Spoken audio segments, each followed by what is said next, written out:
Figure of 8ची practice. Line थोड्या फेंड झालेल्या आहेत, त्यामुळे वीट दगड ठेवलेले तिथे बघा, त्या त्यांचा अंदाज घेऊन बाइंडिंग पॉईंटमध्ये करा. बरोबर करताय. ही वीट ठेवलेली कॉर्नर आतमध्ये एक. स्टॉप करा बाइंडिंग पॉईंटमध्ये.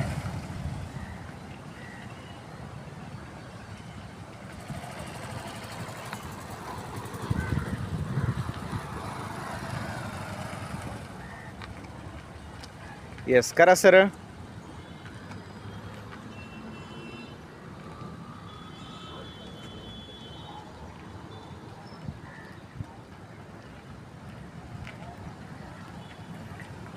थोडीशी जवळून गेली आतल्या साईडने. हां स्टॉप करा.